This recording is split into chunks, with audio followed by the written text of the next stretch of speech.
پچھلے 55 سالوں سے ہم جشن آزادی لال حویلی کے باہر منعقد کرتے ہیں، جس کی ہم نے درخواست دی اور ضلعی انتظامیہ نے مجھے کہا کہ آپ کراؤڈ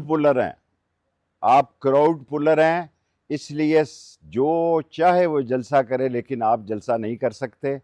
شام کو انہوں نے مجھے کہا کہ آپ لال حویلی سے چلے جائیں۔ میں چلا گیا اور رات 9 بجے لال حویلی کو گھیرے میں لے لیا گیا اور ساری پولیس تعینات کر دی گئی، باوجود اس کے کہ 8-10 ہزار لوگ وہاں جمع ہو چکے تھے۔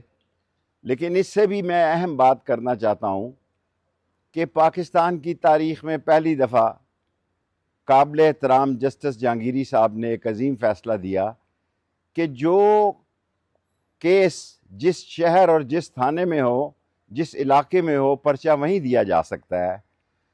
اس لیے انہوں نے موچکو سے لے کے لسبیلا تک جتنے میرے کیسز بنے تھے، ایک ایف آئی آر کی وجہ سے اس میں مجھے تمام میں بری قرار دے دیا۔ لیکن اس ملک کی بدنصیبی دیکھیے کہ کل آزادی کے دن مجھے یہ تعمیل کروائی گئی کہ حکومت سپریم کورٹ میں اس کے خلاف اپیل پہ چلی گئی ہے کہ میں نے کسی کے خلاف غیر پارلیمانی اور نازیبا زبان استعمال کی ہے، جو کہ سراسر غلط ہے۔ اور جس شخص نے میری ضمانت دی ہے، ان تمام لوگوں کو تمام کیسز میں اٹھایا گیا۔ میرا کوئی ملازم ایسا نہیں ہے کہ جس کا کم از کم ہاتھ نہ ٹوٹا ہو، اتنا مارا گیا ان کو۔ اور کل کی بات نہیں کر رہا کہ اتنا مارا گیا کہ بازو ٹوٹ گئے ان کے، یہ میں پچھلی باتیں کر رہا ہوں۔ لیکن کل جو کچھ ہوا ہے وہ اتنا افسوسناک ہے کہ اس ملک میں آزادی کا جشن، جس میں ہم صرف ملی ترانے اور نغمے پڑھتے ہیں، وہ کرنے کی بھی اجازت نہیں دی گئی۔ میرے نزدیک اس سے زیادہ کوئی فسطائیت اور کوئی سفاکیت نہیں ہو سکتی کہ آپ اپنے ملک کی آزادی کا دن بھی نہیں منا سکتے۔ اب یہ حکومت سپریم کورٹ میں جن کیسز میں میری ضمانت ہوئی ہے ان میں بھی جا رہی ہے۔ مجھے کل سے قتل کی دھمکیاں بھی موصول ہو رہی ہیں۔ میرا ایک ہی جرم ہے کہ میں نے ایک شخص اور اس کی بیگم کے خلاف کوئی بیان ریکارڈ نہیں کرایا، ورنہ میں 40 دن کا چلہ نہ کاٹتا، 4 منٹ میں آ جاتا، اور 190 پہ میں نے کوئی شہادت نہیں دی۔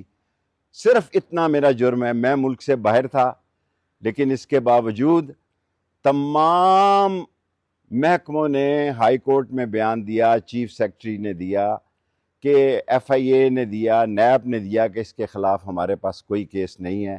لیکن میں ہر روز عدالت کے کسی نہ کسی کٹہرے میں موجود ہوتا ہوں۔